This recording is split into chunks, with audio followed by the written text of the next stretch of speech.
Hey everybody, welcome to Pop Culture Philosophers. I'm Rockin Robbie Billups, and it's time for the weekly pop culture wrap-up.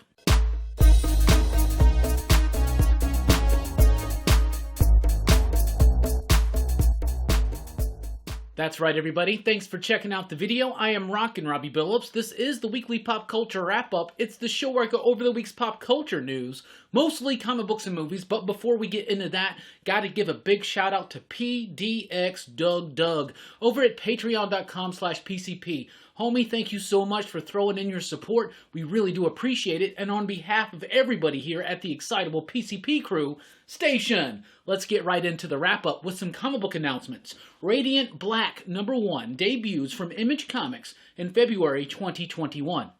Why should we care?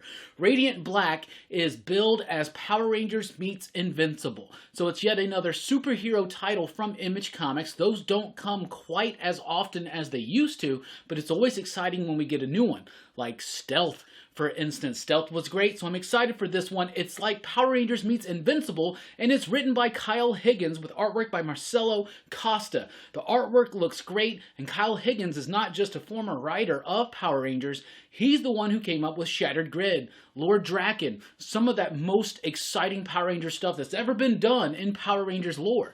That's really freaking cool. I'm excited for this book with Kyle Higgins on board and that artwork. It looks great. I'm 100% down. Stray Dogs also debuts from Image Comics in February of 2021, written by Tony Fleeks with artwork by Trish Forstner. This is billed as a Don Bluth-inspired Silence of the Lambs meets Lady and the Tramp. What? So in the style of like Don Bluth animated films, that's cool. Lady and the Tramp, that's cool. Silence of the Lambs, what? It's a horror detective type thing with animals, talking animals? What? I don't know. That sounds freaking neat, and I'm excited. Also in February from Image, we have Deep Beyond, which is a sci-fi thriller from Mirka Andolfo and David Goy with artwork by Andrea Ricardo. This one sounds pretty neat as well. It's kind of like there's only a few survivors left on Earth, and they have to pull together their resources, but they're still kind of fighting, and they're trying to figure out what's going on. But it's that kind of a gist, and that's what's going on. So those are 3 new books from Image Comics debuting in February of 2021. Definitely worth checking out. From AWA, we have Redemption debuting in February, written by Krista Faust with artwork by Mike Deodato. It's a Western tale, but it's a post-apocalyptic Western tale. So it's about a Western town that survived the apocalypse, but then you throw in all the typical Western tropes. Mike Deodato has apparently become the main artist over there at AWA. Definitely excited to check this one out. Also from AWA, Casual Fling debuts in February. It's written by Jason Starr with artwork by Dalibor Talajic, and it's described as a recently divorced woman who what she thinks is going to be a one-night stand becomes something really more scary. Like apparently she winds up with like some kind of stalker or something like this, so it becomes this like horror mystery type thing. It sounds interesting. AWA's been doing some pretty solid books, and they're going across the genre, so I think that's pretty neat. Morbius is debuting a new one-shot from Marvel in February called Bond of Blood. It's by Ralph Macchio and Tom Riley. So it's just a one-shot. It's by Ralph Macchio, which means it's just one of those kind of meaningless one-shots tied into an upcoming movie. Is Morbius supposed to actually be out by then? Did it get pushed back even further? I don't know. Poor Marvel and other companies. They get all this stuff that's tied into these movies, and these movies keep getting delayed, so they're like, whatever, just put it out. But just like the recent Black Widow one-shot, they did a Captain Marvel one, they did a Black Panther one. They're not very good, but they're just a way for anybody who watches the movie to come into the shop and, oh, here's something, just a one-and-done story. But if you're a classic Morbius fan, you like your old school 70s and 80s Marvel comics, maybe you want to check that one out. Also, speaking of Marvel, they canceled Doctor Doom. The last issue will be in December. I can't say that I'm disappointed, even though it was an Eisner-nominated book. I never really liked it. Didn't think that they ever nailed the character of Victor Von Doom. So I'm kind of excited because it being Doctor Doom, one of my absolute favorite characters ever, I was still picking it up and reading it no matter what, and I would. So I'm kind of glad that's been kind of pushed aside. Avengers Mech Strike debuts in February by Jed MacKay and Carlos Magno. It is about some kind of threat that comes up that's so big for the Avengers that they have to get into mech suits. Sure, why not? It seems like an excuse for a new toy line, but I love big mech stuff, so I think that's pretty neat.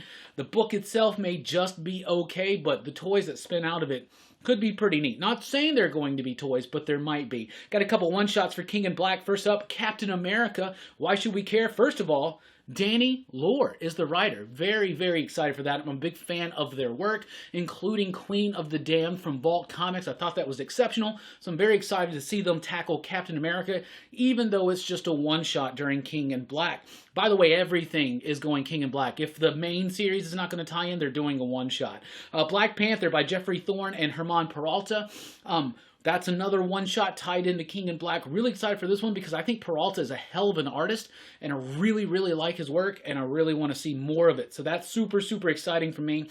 DC has announced that in June 2021, Batman Earth 1 Year 3 is being released from Jeff Johns and Gary Frank. Batman Earth 1, out of all the Earth 1 stuff, it is by far my favorite, and yeah, I know, Grant Morrison did Wonder Woman, but to me, that Batman stuff by Johns and Frank is so great, and a great reinterpretation of the Batman legend. It's got the best Alfred I've ever read. I'm really, really pumped for the long-delayed Book 3 to come out June 2021 from DC Comics. Fear Case is the new one in February from Dark Horse Comics, written by Matt Kent with artwork by Tyler Jenkins. Very excited for this one. It's being billed as True Detective meets The Ring. So it's about this fear case. I guess it's like a briefcase or something that shows up at scenes of tragedy. And when someone picks it up, they have 3 days to get rid of it, or some terrible tragedy is going to befall on their lives, right? So yeah, like True Detective meets The Ring. It sounds neat, sounds cool. Matt Kent's got a great way of doing things like this and throwing twist into it. He works really well with Tyler Jenkins. They worked before on Grass King, so I'm excited to see what they do here. Wonder Girl by Joelle Jones is going to continue on. So Wonder Woman in DC Future State is Yara Flor. There's the immortal Wonder Woman, that's Diana, but Yara Flor, who's actually an Amazonian, meaning like from the South American jungle, rainforest, right? So in Future State, she is the Wonder Woman proper for those 2 months. But they just announced they're doing a DC TV show based on the character for 2021. And Joelle Jones is going to be able to continue the adventures of the character, albeit a younger version, as Wonder Girl in a series for 2021. We don't know if this is a digital first series. We don't know if it's just a graphic novel. We don't know if it's just an ongoing published comic. A lot of stuff is up in the air about DC. We'll talk a lot about that tonight on Rockin Robbie Live. But I think it's a pretty nifty concept and idea, and Joelle Jones is a hell of an artist and a pretty solid writer, so I'm excited to check it out. Speaking of Wonder Woman 1984 is being released on Christmas Day in theaters and on HBO Max at the same time. You know, Warner Brothers was like, you know what? Screw it. We've lost money on Tenet. Disney lost money on Mulan. Who cares? We're putting it in theaters and on HBO Max. And if you have HBO Max, it's at no additional cost. So I think that's pretty cool, going against what Mulan did over at Disney Plus, where they charged you money to watch it in that first month.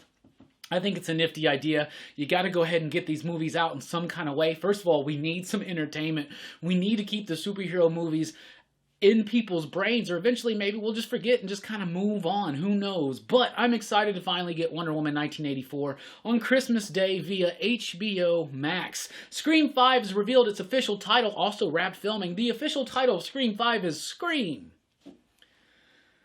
I really hate it when they do this. Wait, we got Scream 2, we got Scream 3, 4. Why not just 5? Call it Scream. Like, what is it? Are you discounting all the sequels and it's a direct sequel to one? That's like the new trend? What are we doing here? I don't know. I'm really, really pumped for Scream 5, but can you not call it something else aside from just Scream? What is wrong with Scream 5? Hell, just call it Scream, but make the S look like a 5 or something. That'd be cool with me. But that's just me complaining. I watched the Tom and Jerry trailer. It's very weird. It feels like a 90s movie. 100% feels like a 90s movie. But the trailer seemed cool. It's Tom and Jerry in their cartoon animated antics interacting with a real world situation, kind of like a Cool World or Who Framed Roger Rabbit, but, you know, Tom and Jerry. It seems silly. It doesn't seem like it's going to be game-changing or life-changing. It feels, at least in the trailer, like a 90s movie, but seriously, something inside of me after watching that trailer was like, yeah, I think I want to watch this film. Saw the new Snyder Cut trailer. It's pretty much the same trailer. A couple new scenes. It's in black and white. Still has the Hallelujah music. It was okay. I mean, I've already seen that trailer, so it didn't really add much to me, but I'm still pumped for the Snyder Cut. Robert Englund has been cast in Stranger Things Season 4. That's right. Robert Englund, of course, most known for his role as Freddy Krueger in the Nightmare on Elm Street series. This is a welcome addition to an already established great cast of characters throughout each season of Stranger Things. I could not be more excited. HBO Max has ordered DMZ 2 series. So the DMZ comic book from DC Vertigo back in the day by Brian Wood, that is officially been ordered as a series. So that is being made for HBO Max. And Joaquin Thunder, JJ Thunder, is debuting in Stargirl #2. They cast Alcoya Brunson, not familiar with the actor, but very familiar with the character, co-created by Grant Morrison in his JLA run. I think his first appearance is in 26. It's starting to see a little bit of movement, but he's an interesting character, a cool new version of Johnny Thunderbolt, and I think it's really cool, and I'm excited to see him be introduced into Stargirl, because, let's be honest, Stargirl was way better than it should have been. Stargirl was a great show, and I really, really loved it, and I'm excited for Season 2. So that's what we got for you here. What do we got coming up at PCP? Well, tonight, Rockin Robbie Live, 7 p.m. Central Time. Lots of excitement, so be there or be a square. Tuesday night, weekly comic book review. Thursday morning, top 10 comic books of the week, and then the weekly pop culture wrap-up and all that stuff next week as well. Lots of excitement here at PCP. Let us know in the comments below any comment you have about any of this news we talked about or anything we didn't talk about. And join us tonight for Rockin Robbie Live at 7 p.m. Central Time. We'll be talking about this upcoming week's comics. We'll be talking about the best comics of last week. We'll be doing some top 5-ing, and we will be having a Marvel in the 90s. Very excited, and it's Wolverine-centric. So there you go. And I know a lot of people got questions about the DC Comics stuff and their future. We'll be addressing that tonight as well. So we hope to see you. Rockin' Robbie Live, 7 p.m. Central Time. Thank you so much for checking out the video. Please do like, share, and subscribe. Click the notification bell so you don't miss a single video. And join us over at popculturephilosophers.com for podcasts and a whole lot more. I've been Rockin' Robbie Billups. Thanks for rocking with us. Keep on living.